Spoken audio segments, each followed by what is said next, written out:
Bismillah, kita lanjut ayatul wasiyah. Kutiba alaikum idza hadara ahadakumul mautu in taraka khairanil wasiyatu lil walidaini wal aqrabina bil ma'rufi haqqan 'alal muttaqin. Syarhul mufradat kutiba alaikum furidu alaikum diwajibkan atas kalian. Diwajibkan apa? Diwajibkan al-wasiyah, diwajibkan berwasiat. Kapan? Idza hadara ahadakumul mautu, jika datang kepada kalian ciri-ciri kematian. Wa amaratuhu, ini juga sama, indikasi-indikasi kematian. Seperti sakit.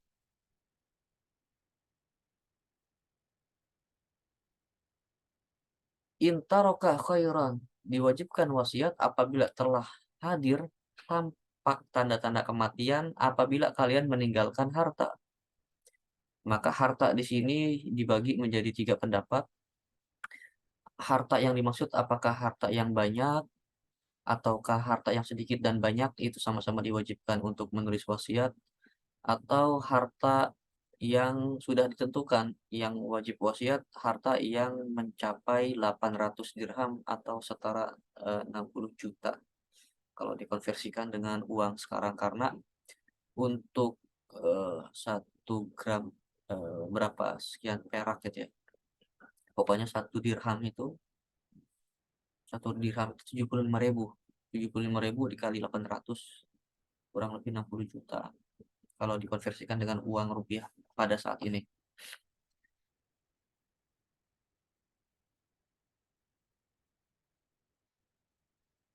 Nah, yang jadi pertanyaan adalah apakah ayat ini sudah mansuh apa masih berlaku?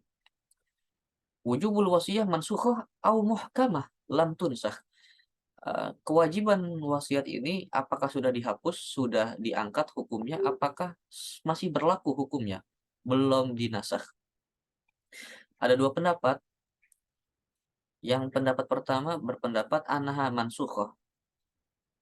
Dia itu sudah dinasakh. Pendapat yang pertama yaitu pendapat jumhurul ulama annaha mansukhah. Ayat wasiat itu sudah dihapus hukumnya, akan tetapi tilawahnya masih ada. Berarti ini termasuk naskhul hukmi ma'a baqa'i tilawah. Apa sih faidahnya hukumnya sudah diberlakukan kok ayatnya masih ada? Faidahnya adalah untuk mengingatkan kita bahwasanya banyak keringanan-keringanan yang telah Allah berikan kepada hambanya dan kemaslahatan yang telah Allah berikan kepada hambanya. Maka ayat itu dijadikan sebagai pengingat bahwasanya dulu pernah diwajibkan begini dan begitu. Itu hikmah yang pertama. Hikmah yang kedua, ayatnya tidak dihapuskan atau tidak diangkat supaya kita bisa membaca lebih banyak ayat sehingga semakin banyak pahala yang kita dapatkan setiap kita membaca ayat yang lebih banyak. Jadi ayat wasiat ini termasuk mansukhul hukmi baqa'ut tilawah. Hukumnya telah dimansuh, digantikan dengan hukum baru, dan ayatnya masih tetap ada. Imam Syafi'i berkata, innallaha anzala ayatal wasiyah wa anzala ayatal mawaris. Allah telah menurunkan ayat wasiat dan telah menurunkan ayat mawaris tentang warisan. Qatalabal ulama mayarjihu ahadal ihtimalain. Ulama telah mencari mana yang lebih rojih antara 2 pendapat ini. Faqad ja'at sunnatu Rasulillah la wasiyata liwarisin. Tidak ada wasiat bagi pewaris. Maka dari itu ulama jumhur berpendapat bahwasannya ayat wasiat ini itu telah mansukh atau telah tidak berlaku dan digantikan dengan ayat waris.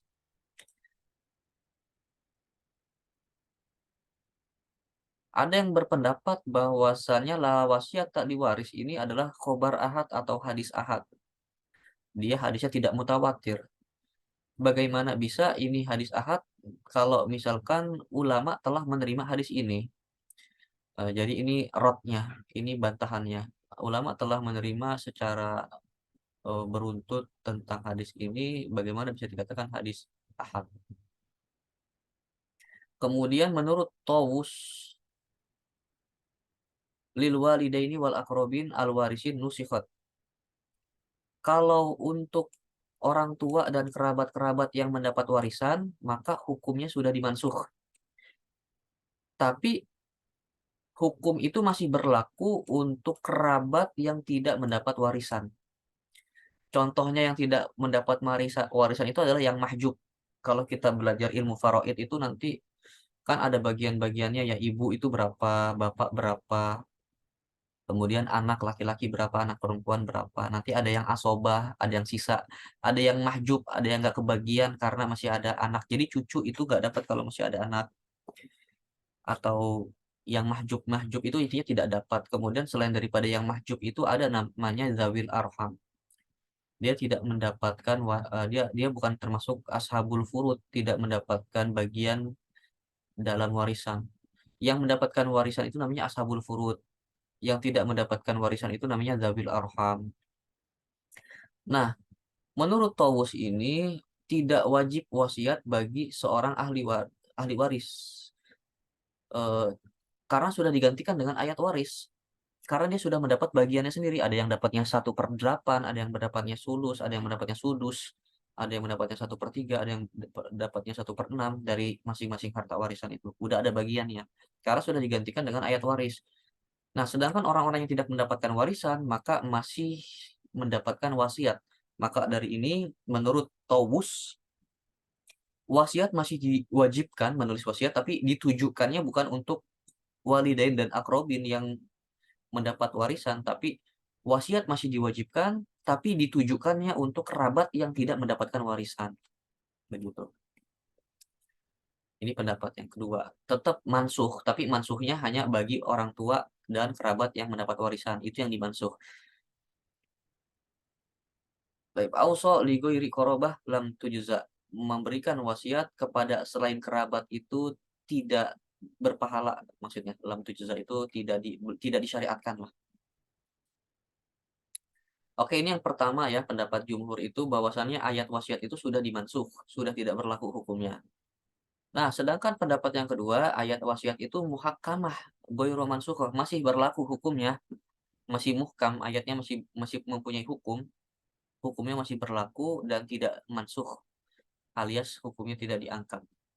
Yang berpendapat bahwasannya ayat wasiat ini masih berlaku adalah Imam Abu Muslim Al-Asfahani sama Imam Fakhrul Razi.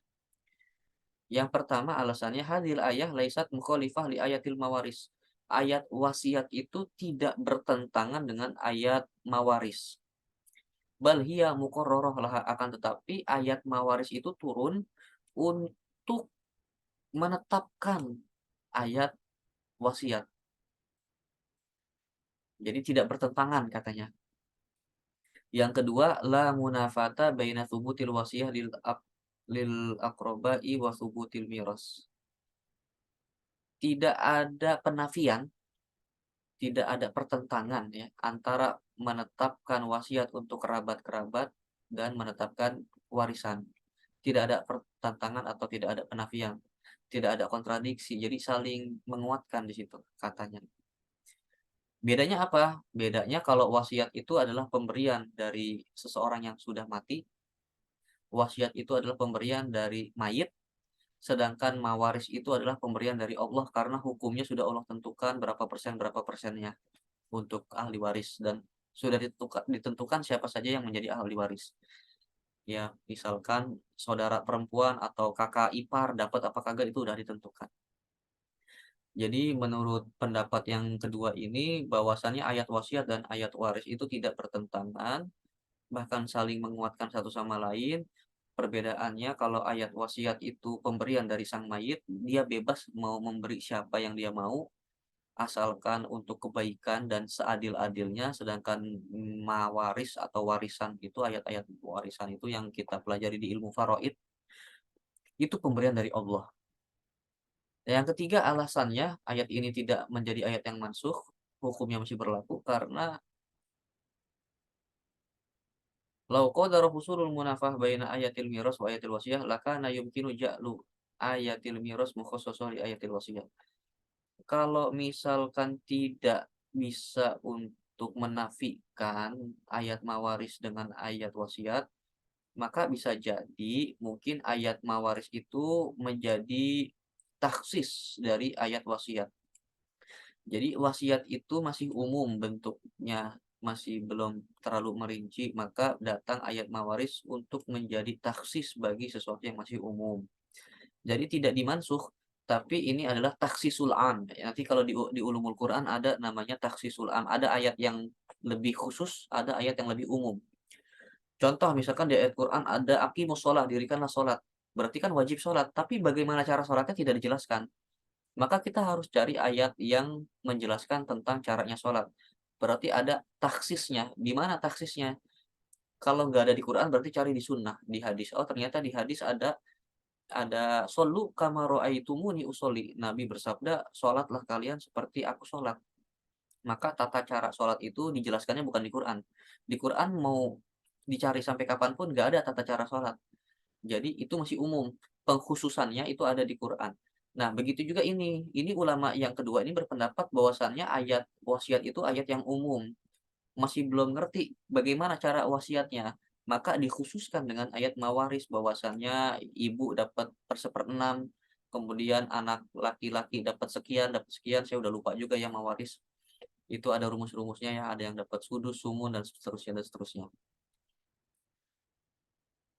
Al-mani'u minha, seseorang yang dilarang, yang tercegah dari dapatnya wasiat itu adalah seperti kufur, ahli warisnya kufur, kafir, atau ahli warisnya berupa budak, atau ahli warisnya itu mahjub.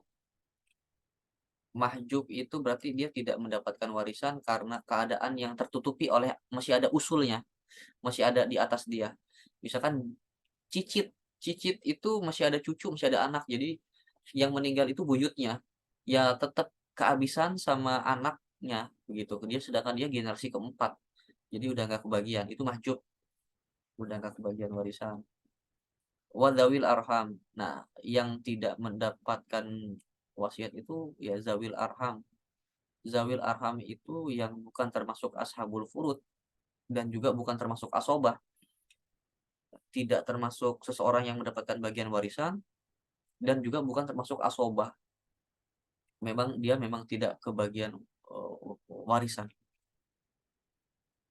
Nah, ini intinya yang pendapat ini berpendapat kalau ayat wasiat itu tidak mansuh, tapi muhkam.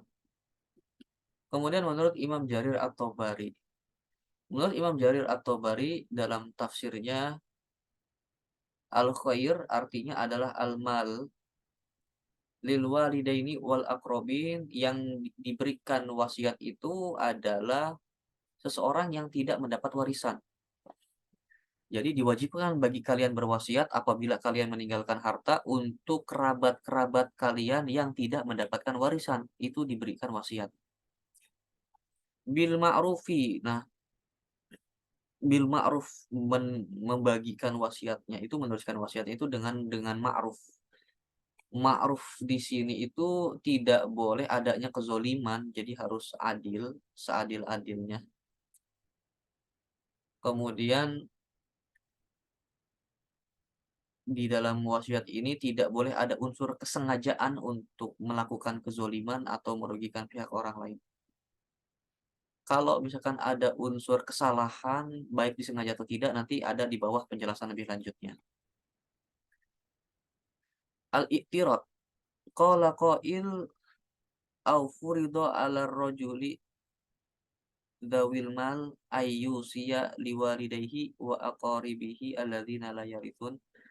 Apakah diwajibkan bagi seseorang yang mempunyai harta itu untuk mewasiatkan kepada kedua orang tuanya dan kepada kerabatnya yang tidak mendapatkan warisan? Menurut pandangan Ad-Dhahhak, man mata walam yusi lidzi qarabatihi faqad khatama amaluhu bimaksiyah. Menurut Ad-Dhahhaku, nama ulama, Barang siapa yang mati dalam keadaan tidak menuliskan wasiat kepada kerabatnya, maka dia mati dalam keadaan bermaksiat. Berarti ini menunjukkan kewajiban wasiat. Kemudian menurut Masruq, usi usi lidhi korobatika mimman la yarithuka. Berikanlah wasiat kepada kerabatmu yang tidak mendapat yang tidak kamu warisi, atau yang kerabatmu itu yang tidak mendapatkan warisan. Tsumma da'il mala ala ma qasamahullahu alaihi. Kemudian tinggalkanlah hartamu kepada mereka, ya, yang mana hartamu itu telah Allah bagikan kepadamu. Yang ketiga, al-qailuna, ada orang-orang yang berpendapat bahwasannya ayat wasiat itu mansukh, sudah dihapuskan, sudah dinasakh. Maka wasiat ini hukumnya adalah mandub atau sunnah, tidak fardu. Arti bil ma'ruf bil adli, ya, bil adli, tidak zolim, tidak subjektif kepada satu orang. Oke, ini pembahasan dari ayat yang pertama. Kemudian ayat keduanya, famam badalahu ba'da masami'ahu. Barang siapa yang mengubah wasiatnya setelah dia mendengar wasiat aslinya, fa innama ismuhu 'alal ladzina yubadiluna, maka dosanya itu bagi orang yang mengubah isi wasiat tersebut. Innallaha sami'un alim. Sesungguhnya Allah Maha mendengar lagi Maha pengetahui. Nah, karena orangnya yang menulis wasiat itu sudah meninggal, pastikan wasiat ini dititipkan oleh seseorang. Ketika orangnya sudah meninggal, kemudian isi wasiatnya diubah, maka dosanya itu bagi orang yang mengubah isi wasiat itu. Faman baddalahu ba'da ma sami'ahu, ya, goyyara man goyyara ma auso bihil musi. Barang siapa yang merubah apa-apa yang diwasiatkan oleh seorang pewasiat. Ba'da ma sami'al wasiyah, setelah mendengarkan isi wasiatnya. Falaisa 'alal musi ismun, bagi si pewasiat tidak ada dosa baginya. Akan tetapi dosanya itu bagi orang yang mengubah isi wasiatnya. Karena orang yang memberikan wasiat dia sudah tidak tahu apa-apa, dia udah meninggal. Tiba-tiba setelah dia meninggal, isi wasiatnya diubah oleh seseorang. Maka dosanya itu hanya bagi orang yang mengubah isi wasiatnya saja. Innallaha sami'un alim, sami'un lil wasiyah. Sesungguhnya Allah itu mendengar apa isi wasiat tersebut. Alimun bima usitum bihi. Allah Maha mengetahui apa yang kalian wasiatkan. Jadi jangan main-main, jangan kalian ubah isi-isi wasiat itu, karena sesungguhnya Allah Maha melihat, Allah Maha mengetahui. Ayyakunal manhi anit taghyir, yang tidak boleh diubah, yang dilarang, ya, yang dilarang itu adalah perubahan. Bagi syahid, la yaktum syahadatan wala yughayyiruha. Nah, bagi syahid atau saksi ketika wasiat itu kan nanti ada saksi, ya. Ada seorang yang menulis wasiat, ada saksi. Nah, saksi ini nggak boleh menyembunyikan kesaksiannya, dan saksi ini tidak boleh merubah isi wasiatnya. Al-wasi itu adalah orang yang mendapatkan wasiat. Orang yang diwasiati, la yughayyirul wasiyah, tidak boleh mengubah isi wasiat, ya. Wala yahuru fiha, dan tidak boleh eee, memusyawarahkan dan menggantinya lah intinya. Kemudian yang ketiga itu syaratnya adalah warathah atau warisan. La yamna'una man awsa lahum min haqqihim. Seorang yang mewasiati itu tidak mencegah kepadanya untuk menjadi hak miliknya, karena udah diwasiati itu udah jadi milik dia, seseorang yang kita wasiatin. Warisan itu sudah menjadi hak ahli waris atau seseorang yang sudah kita wasiati. Itu tidak mencegah dari hak kita. Jadi maksudnya udah punya milik mereka karena udah kita berikan, sudah kita wasiatkan. Kalau misalkan berupa harta. Al-Musi, Al-Arab fil jahiliyah kanu yusuna lil abaid. Orang-orang Arab jahiliyah itu dulu memberikan wasiat untuk orang kerabat jauh, bukan kerabat namanya, abaid. Abaid itu sanak. keluarga yang jauh, bukan kerabat dulu yang diwasiati, tapi mungkin saudara jauhnya atau teman-temannya. Wa yatrukuna dzawil qurba fi dhankin wa syiddah. Dan mereka itu orang-orang Arab jahiliyah meninggalkan kerabat-kerabat mereka dalam keadaan kesulitan, kemiskinan. Fanahahumullahu an dzalik, maka Allah melarang hal itu, ini sababun nuzulnya. Wa ja'alal wasiyya bil ma'ruf, atau dengan adil, maka Allah menjadikan wasiat itu harus ditulis dengan seadil-adilnya, dengan ma'ruf, dengan baik. Al qaulul awal fa dhamiru raji'un ilal wasiyah bi makna al isa'u la yu'khadhu bi oke, intinya itu tadi ya. Alasannya itu kenapa sih wasiat, harus menulis wasiat bagi kerabat dulu? Ya karena dulu orang-orang ketika punya harta malah ngasihnya ke orang-orang yang jauh. Orang-orang yang dekat keluarganya nggak dikasih, tidak diwasiatkan, malah ngasih ke yang jauh. Maka dari itu difardukan, diwajibkan menulis wasiat untuk kerabat. Ta'ana qaumun fi ahkamil wasiyah wal miras fi syariah Islamiyah lirukbatil malikin. Ta'ana telah membantah suatu kaum telah membantah hukum wasiat dan hukum warisan dalam syariat Islam karena keinginan mereka untuk memiliki, sesuatu yang bukan ahli warisnya, yang bukan hak miliknya. Antakuna hadhir ragabat muhtarimah, keinginan ini itu muhtarimah. Ntar lo,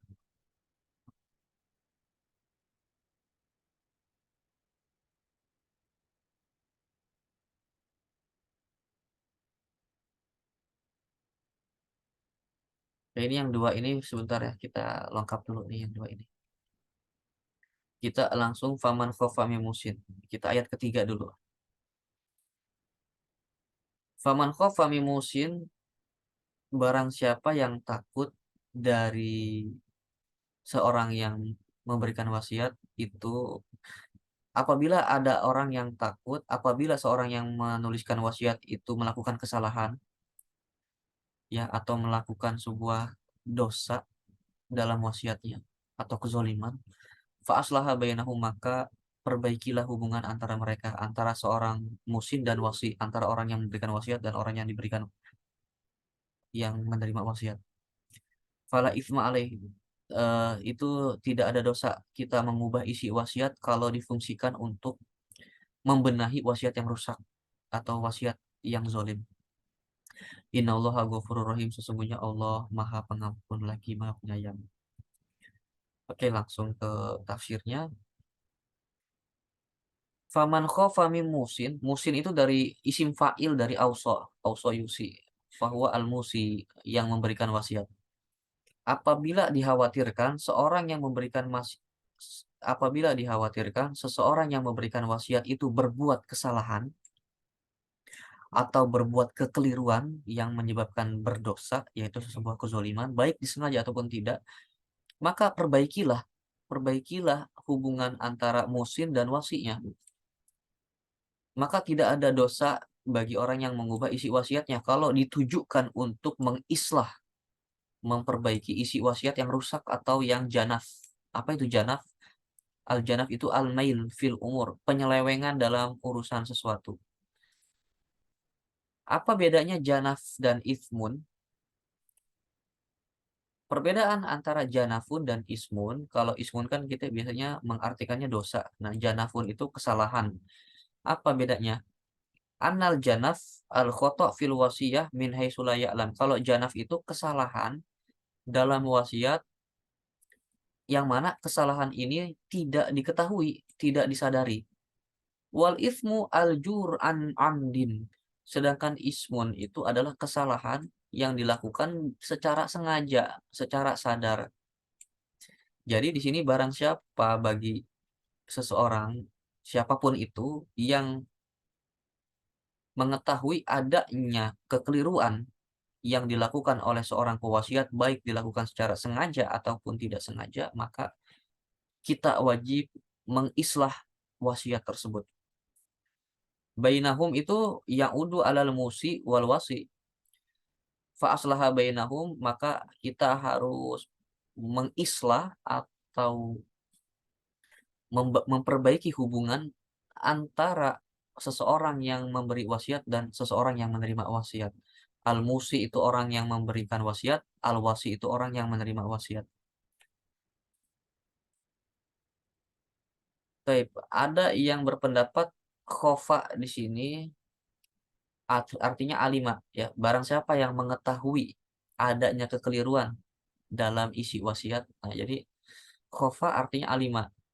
Amaman alima minal musi aljur, barang siapa yang mengetahui adanya kekeliruan yang terdapat pada seseorang yang memberikan wasiat, kemudian kita ingin membenahi isi wasiatnya, kita ubah isi wasiatnya kepada yang lebih maslahat, fala itsma alaih, maka tidak ada dosa bagi orang yang mengislah dengan cara mengganti isi wasiat tersebut, fitaghiriha ila adlin wa sulhin. Dengan syarat kita menggantinya itu kepada sesuatu yang lebih adil dan lebih maslahat. Itu nggak apa-apa. Tadi kan ayat sebelumnya kan nggak boleh kan mengubah isi wasiat, faman baddalahu ba'da ma sami'ahu fa innama itsmuhu 'alal ladzina yubaddiluna. Barang siapa yang mengubah isi wasiat setelah mendengarnya, maka dosanya itu ditanggung bagi orang yang mengubah isi wasiatnya. Nah, ini ayat selanjutnya, kecuali kalau kalian mengetahui adanya kekeliruan dari seorang musi atau seorang pewasiat, ada kekeliruan baik disengaja ataupun tidak, boleh mengganti isi wasiat, boleh, dan tidak berdosa asalkan untuk kemaslahatan dan mengubah wasiat yang tadinya zolim, tidak adil menjadi adil begitu. Kemudian pendapat yang kedua, makna khofa itu yusi fa khofa minal khoto. Apabila kita memang takut, takut adanya kesalahan yang diberikan oleh pewasiat. Yusi fa khofa minhul khoto fi wasiyatihi. Ada orang yang memberikan wasiat dan takut ada terjadi kesalahan dalam wasiatnya. Atau memang dia sengaja membuat kezoliman dalam wasiatnya. Nah, maka tidak ada dosa bagi orang yang merubah wasiatnya jika ditujukan untuk mengislah atau memperbaiki hubungan antara seorang yang memberikan wasiat dengan ahli warisnya, yang mana isinya itu kita ganti kepada sesuatu yang lebih adil. Kita ganti isi wasiatnya dengan adil, itu nggak ada dosa. Yaf'alu dzalika masyuratan wa islahan.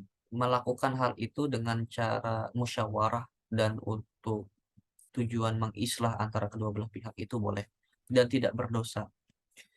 Jadi ini adalah pengecualian dari ayat sebelumnya. Jadi tidak semua yang mengubah isi wasiat itu berdosa. Tidak semua yang mengubah isi wasiat itu berdosa. Kalau memang mengubah isi wasiat demi kemaslahatan atau dikhawatirkan adanya kekeliruan dari orang yang memberikan wasiat itu boleh saja dan tidak berdosa. Innallaha ghafurun rahimun. Ya, ini artinya ya udah maklum ya. Sesungguhnya Allah Maha Mengampuni, Rahimun, Allah itu Maha Rahmah. Al-musi alladzi awsa bima fihi janafun au ithmun iza uslihat wasiyatuhu. Allah mengampuni bagi orang yang mengubah isi wasiatnya kalau tujuannya itu untuk maslahat ya. Jadi ini untuk menenangkan pendapat yang sebelumnya, kalau misalkan yang mengubah wasiat itu berdosa, tidak kalau misalkan untuk tujuan yang baik itu tidak berdosa. Allah tuh Maha Pengampun lagi Maha Penyayang. Baik. Jadi rahmah dan makfirah Allah ini selalu menaungi seseorang yang ingin memperbaiki hubungan antara seseorang pewasiat, yang mana pewasiat ini isi wasiatnya itu terdapat kekeliruan atau kesalahan atau ketidakadilan. Jadi Allah ampuni walaupun dia mengubah isinya. Sebenarnya kan nggak boleh kan mengubah isi wasiat itu. Cuman karena seseorang yang meninggalkan wasiat ini mungkin karena sudah tua, jadi bisa juga menimbulkan kekeliruan atau mungkin ya namanya orang sudah tua, mungkin saja ada sesuatu yang tidak diinginkan terjadi begitu. Jadi tetap dibolehkan karena lil maslahah ya, karena untuk kemaslahatan. Jadi dibolehkan untuk mengubah isi wasiat. Oke, ini ayat Qamar dan Maisir. Itu nanti pertemuan selanjutnya. Sama sebelumnya ada ayat Kisos. Ya, jadi ayat ahkam. Yang pertama itu nanti isti'azah, habis itu basmalah, habis itu Al-Fatihah, habis itu ayat nasakh, nasikh mansukh, habis itu ada ayat kisos, kutiba alaikumul kisosu fil qatla itu. Habis itu ayat wasiat, kutiba alaikum idza hadara ahadakumul mautu in taraka khairanil wasiat. Ini yang sekarang kita pelajari. Besok ada ayat Khamr dan Maisir. Kemudian sisanya itu belum diketahui, tapi biasanya yang keluar tuh istiqbalul kiblah, perubahan kiblat dari Baitul Maqdis ke Masjidil Haram. Dan buku yang dipelajari ini yang kita pakai itu kan dari kitab aslinya ya, yang sebelumnya itu. Yang PDF yang 600 lembar itu kan kitab Rawaiul Bayan karangan Syekh Ali Sobuni. Itu memang versi lengkapnya. Adapun versi Muqarrar yang di Azhar itu dia nggak semua ayat ahkam diambil, cuman beberapa topik saja satu buku dan itu nggak semuanya diujikan. Nah, yang di depan layar kalian ini adalah talkhisan dari tingkat satu syariah tahun 2 tahun lalu. Jadi ini kemungkinan topik atau ayat-ayat yang biasa keluar di Azhar. Ya, ayat-ayat nasakh, ayat wasiat, ayat kisos, sama ayat khomer dan maisir. Jadi nggak perlu dipelajari semuanya. Kalau ada yang punya tafsir ayat ahkam di rumah atau Rawaiul Bayan itu hanya sebagai rujukan saja. Nggak dipelajari 600 halaman. Mungkin kemarin waktu saya pakai PDF itu 600 halaman, wah ini gimana pelajarinya gitu. Kitab Azhar itu paling banyak 300 halaman lah. Nggak nyampe 600, nggak ada. 300 halaman paling banyak. Dan itu juga nggak semuanya jadi mukoror. Mukoror itu kan sesuatu yang telah ditetapkan dari kororo yukoriru takriron. Takrir itu kan surat penetapan. Mukoror sesuatu yang telah ditetapkan. Maksudnya mukoror itu apa sih? Em, Mukoror adalah materi yang telah ditetapkan oleh dosen Al-Azhar untuk dijadikan materi ujian. Selain mukoror itu namanya malgi. Malgi itu berarti dia diilgo, yang diabaikan. Yang diabaikan di sini maksudnya adalah sesuatu yang tidak dikeluarkan dalam ujian materinya, begitu. Jadi ini definisi kata mukoror. Kalau ada yang nggak paham kenapa kok disebutnya mukoror Azhar, kenapa bukan madah Azhar, kenapa bukan apa ya bahasa lainnya itu ya, madah Azhar atau kitabul Azhar, kenapa kok mukoror Azhar? Ya itu karena istilah di Azhar itu nanti ketika kita belajar di kampus, beli bukunya, nanti dosen di akhir pertemuan itu ngasih kisi-kisi yang dinamakan tahdid. Ya, tahdid berarti kan artinya pembatasan materi. Nah, nanti di pembatasan atau di tahdid itu ada yang menjadi mukoror, ada yang menjadi malgi. Yang dinamakan mukoror itu berarti yang ditetapkan untuk menjadi materi ujian. Itu yang harus kita baca, kita hafal, kita pahami. Nanti dosen ngasih tahu ada yang malgi. Halaman ini malgi, bab ini malgi. Artinya berarti diabaikan, bukan berarti tidak kita pelajari, tapi tidak menjadi konsen kita ketika ujian karena memang materi ini tidak diujikan ketika nanti di ujian. Jadi walaupun buku di Azhar 300 halaman, tapi nggak semua 300 halaman itu benar-benar dipelajari semuanya. Ya nanti tetap ada mukorornya, ada ketetapannya ketika tahdid mustawa, bukan tahdid mustawa, tahdid mukoror. Ya, jadi nanti biasanya kalau udah di Azhar itu nanti pada minta tahdidan. Minta dong tahdidannya. Masuk kampus nggak? Jadi 1 bulan sebelum ujian tuh harus rajin masuk kampus. Karena tahdidan itu dikasih itu 1 bulan sebelum ujian. Jadi apa-apa saja yang masuk ujian, apa-apa aja yang nggak masuk ujian. Jadi kitab ayat ahkam ini banyak topiknya. Semua ayat di Quran yang yang ayat-ayat muhkamat itu masuknya ke ayat ahkam. Jadi kalau kita pelajari semua kan lumayan banyak. Jadi nggak semuanya kita pelajari. Jadi sisa topik kita tinggal 2 pembahasan lagi. Yang pertama itu kisos, kemudian yang kedua itu adalah khomer dan maisir. Ya, khomer dan maisir, minuman yang memabukkan dan judi. Oke, mungkin kita cukupkan dulu ya pertemuan malam ini. Mohon maaf kalau banyak salah dan banyak kekurangan, walaupun penuh dengan keterbatasan, semoga bisa bermanfaat, walaupun manfaatnya mungkin terasa sedikit. Syukran ala husni ihtimamikum. Kita tutup dengan sama-sama membaca alhamdulillah, alhamdulillahirabbil alamin. Subhanakallahumma bihamdika asyhadu an la ilaha illa anta astaghfiruka. Allahumma sholli afdhala sholatin ala as'adil makhluqatika sayyidina Muhammadin wa ala alihi wa sahbihi wa salim adada ma'lumatika wa midada kalimatika kullama dzakaraka dzakiruna wa ghafala an dzikrikal ghafilun. Wallahu ta'ala alam bisawab. Assalamualaikum warahmatullahi wabarakatuh. Waalaikumsalam warahmatullahi Saya wabarakatuh. ya, mohon maaf lahir batin banyak salah.